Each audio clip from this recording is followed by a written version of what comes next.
ഇത് തുമ്പപ്പൂവല്ലേ? ഇതിനെ പറ്റിയിട്ടുള്ള ഒരു ഇൻട്രസ്റ്റിംഗ് കഥ പറഞ്ഞുതരാം. വാ. ഓണത്തിന് 50 കോടിയുടെ പൂക്കളാണ് തമിഴ്നാട്ടിൽ നിന്ന് വരുന്നത്. ഇപ്പൊ തുമ്പപ്പൂവും ഇതേപോലെ തന്നെ നമ്മുടെ നാട്ടിലുള്ള ഒരുപാട് പൂക്കളൊക്കെ വെച്ചിട്ടായിരുന്നു നമ്മൾ ഓണം സെലിബ്രേറ്റ് ചെയ്തിട്ടുണ്ടായിരുന്നത്.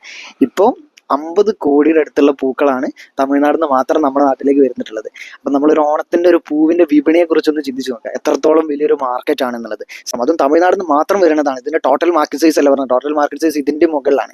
അപ്പോൾ നമ്മൾ നോക്കേണ്ടത് ഓണം എന്ന് പറയുന്ന ഒരു സെലിബ്രേഷനോട് അനുബന്ധിച്ചുള്ള അൺഎക്സ്പ്ലോർഡ് ആയിട്ടുള്ള ജസ്റ്റ് ഒരു അതിലുള്ള ഓണത്തിലുള്ള ജസ്റ്റ് ഒരു എലമെന്റിന്റെ കേസാണ് പറയുന്നത്.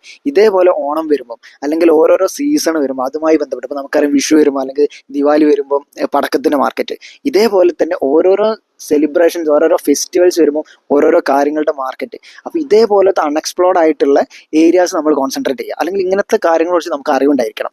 സോ ഈ ഒരൊറ്റ കാര്യം ചിലപ്പോൾ നമ്മളൊരു വർഷം ഈ ഒരു ബിസിനസ് മാത്രം ചെയ്താൽ മതി, വേറെ ഒന്നും നമ്മൾ ചെയ്യണ്ട. ബാക്കി കംപ്ലീറ്റ്ലി നമുക്ക് എന്ത് ചെയ്യാൻ പറ്റും, ഫ്രീ ആയിട്ട് ഇരിക്കാൻ പറ്റും. അപ്പോൾ ഇതേപോലത്തെ അൺഎക്സ്പ്ലോർഡ് ആയിട്ടുള്ള കാര്യങ്ങളെ കുറിച്ച് പഠിക്കുക, അതിനെപ്പറ്റി എക്സ്പ്ലോർ ചെയ്ത് നോക്കുക. അല്ലാതെ നമ്മൾ റോട്ടിൽ കാണുന്ന അല്ലെങ്കിൽ എല്ലാവരും ചെയ്യുന്ന ബിസിനസ്സുകൾ മാത്രമല്ല, ഇതേപോലത്തെ ബിസിനസ്സുകൾ നമുക്ക് നല്ല രീതിയിൽ ചെയ്ത് എൻകാഷ് ചെയ്തെടുക്കാൻ പറ്റും. എസ്പെഷ്യലി ഇപ്പോൾ തുമ്പ പോലത്തെ പുഷ്പങ്ങൾ, ഇതൊക്കെ നമ്മുടെ മാർക്കറ്റിൽ അത്രക്കും റയർ ആയിട്ടുള്ള കാര്യങ്ങളാണിത്. ഒരു ഓണം കഴിയുമ്പോഴത്തേക്കും നല്ല രീതിയിൽ നമുക്ക് സെറ്റിൽ ആവാൻ പറ്റും. അത്രത്തോളം പോസിബിലിറ്റീസ് ഇതിലുണ്ട്. അപ്പോൾ ഇത്തരം കാര്യങ്ങൾ മാക്സിമം യൂട്ടിലൈസ് ചെയ്യാൻ ട്രൈ ചെയ്യാം.